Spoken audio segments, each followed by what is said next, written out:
Hi, my name is Darianne Morgan. I'm an Irish citizen, and this is a call to AIB to pass on the recent ECB interest cut to their customers immediately.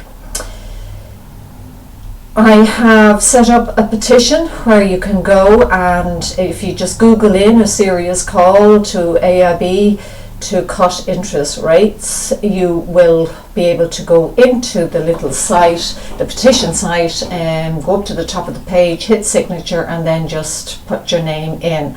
I wish to gather as many names as possible to bring them to the chairman and the chief executive, among many more in the AIB, on the AIB board, and also to our Minister for Finance, Michael Noonan, and our Taoiseach, Enda Kenny.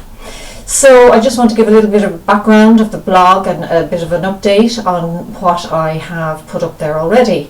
Literally last Friday, the AIB chairman David Hodgson and the chief executive David Duffy revealed that they won't be passing on the recent ECB interest cut to its customers with standard variable rate mortgages. Now, it's important to remember that it was the Irish government who took a range of measures to stabilise the Irish banking system since the commencement of the financial crisis in 2008. And of course, we know that these measures included the injection of equity and preference share capital into AIB. And as a result, the government now holds 99.8% of ordinary shares of AIB, and 3.5 billion in 209 preference shares. And in addition, the Minister for Finance holds 1.6 billion of contingent capital notes. Now, the reason why that particular last sentence is interesting is because last week the Minister for Finance, Michael Noonan, told the Irish taxpayers who bailed out the banks in the first instance that it is not his role to tell the banks what to do. And I quote him saying, "They have to make commercial decisions. We've been encouraging the banks to fly on their own again and make good commercial decisions." Then he continued on by saying, and I quote again, "But they all have board of directors, and on the board of directors there are directors that were appointed by my predecessor Brian Lenihan as public interest directors, and they should have an influence in these matters." Now, what was he talking there in that last paragraph, you might be asking?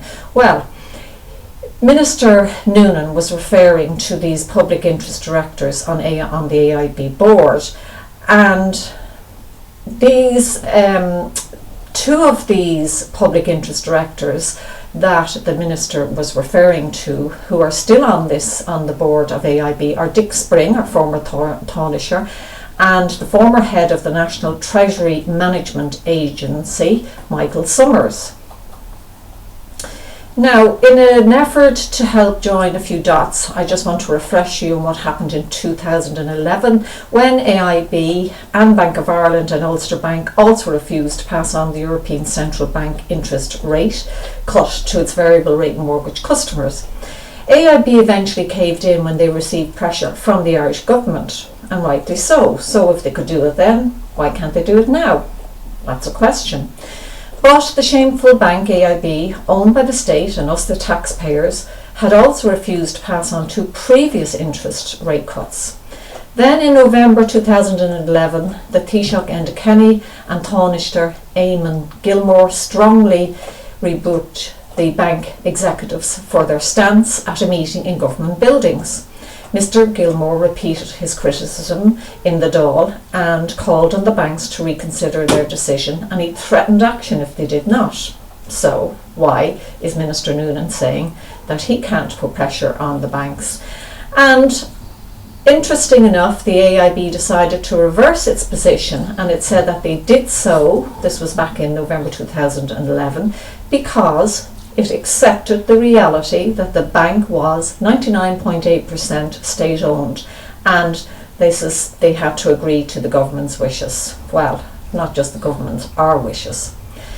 So what I found very interesting was that just during the week, David Duffy is convinced that earning the trust of its customers again is the first step in returning to state-controlled or the first step in returning the state-controlled lender to profitability. After only 8 months in his position, he moved premises, or he relocated himself to a different office.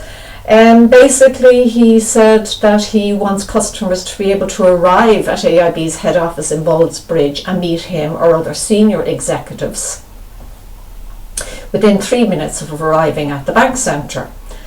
Now, I find that very interesting, because I'm quite sure he doesn't mean you and I. If we were to ordinary customers to arrive and to meet him, it might be interesting to try it.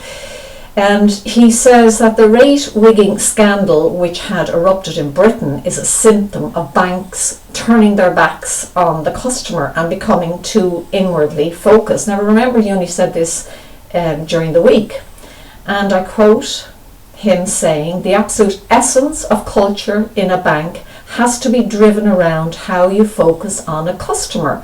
Nothing is going to cure you from human behaviour, but when you focus on yourselves, your economics and your position in the market, you get distracted."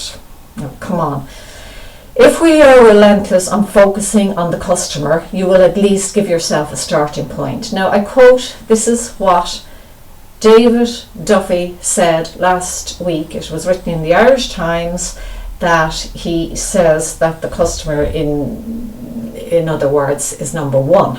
And if he does say that, then why aren't they passing on the interest cut to the mortgage holders? Now, another interesting thing is to look back to March of this year, when Anne Fitzgerald, the chief executive of the National Consumer Agency, she actually came out and suggested that bank AIB account holders should consider walking away from the bank after it introduced the new regime of charges. Anne Fitzgerald called the charges, and I quote again, an insult to current and future customers of AIB, and she urged the consumers not to stay passive, saying, "The bank wins if we as consumers accept it. The bank does not win if we as consumers look at our other options and move our money to wherever suits us best." So, what I'm saying is, please, she went on at that point to say that the National Consumer Agency believed that AIB had broken Consumer Protection Code of the Central Bank, and she was writing to the financial regulator to get them to examine the AIB's new charging regime. Now, as far as I know, that's gone ahead, but I don't know what the update is.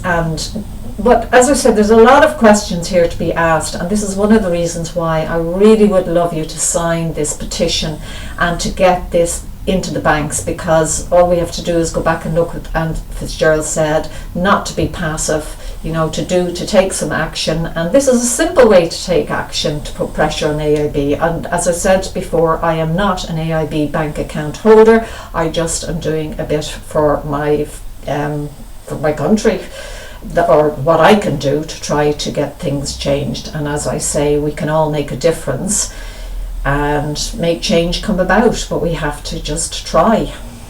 So please Google in, as I said before. I will put up the link, and it's also on my Facebook page.